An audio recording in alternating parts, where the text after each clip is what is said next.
An angel once set out to find, among Earth's most varied panoramas, the most beautiful creature of all creation.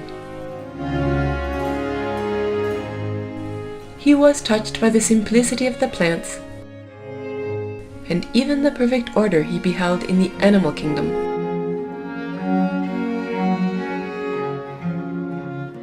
He looked to the ocean and admired its grandeur, imposing and mighty, yet enveloping.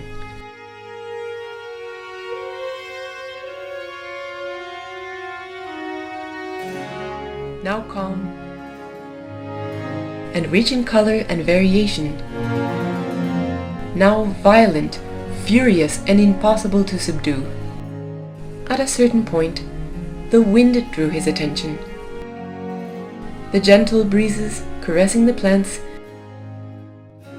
gave way to impetuous winds, veritable gales and tempests, true symbols of God's wrath.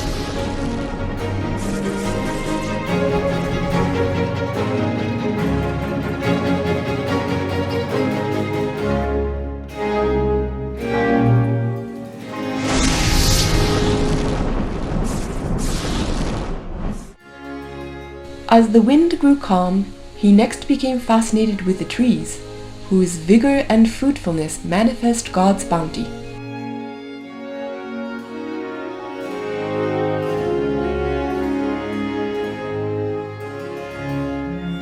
The angel was beside himself with awe when he came across the pure and crystalline waters of the lakes.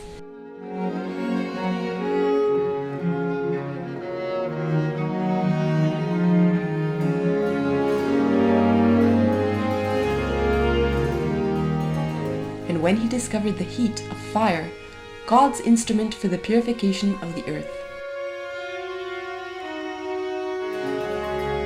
All that he saw filled him with sentiments of adoration for God.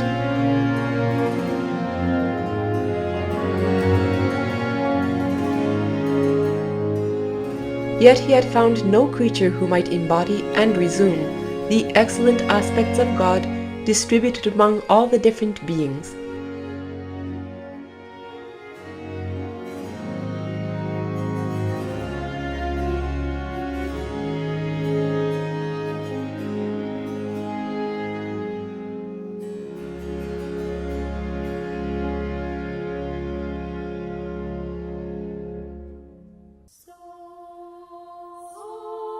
Then he raised his eyes and beheld the ineffable pulchritude of the Most Holy Virgin.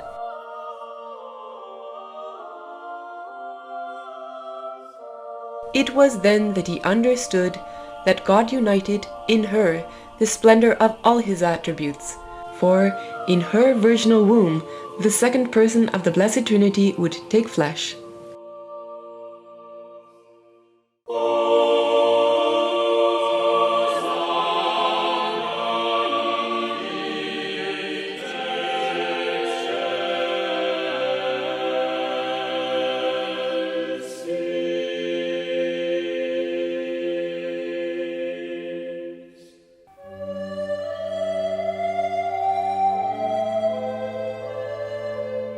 Yet, who would be a proportional match for she who represented God's grandeur most perfectly?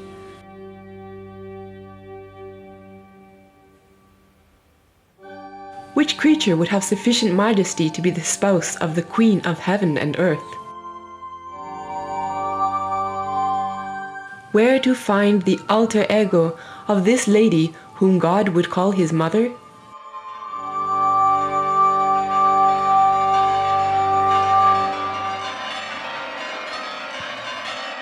Before all ages, the Divine Artisan prepared a great man, Saint Joseph, whose immeasurable gifts and privileges could be resumed in two magnificent titles: Virginal Father of Jesus and Spouse of the Blessed Virgin Mary. These are such immense honors that they conferred to him the guardianship of the two greatest treasures belonging to God.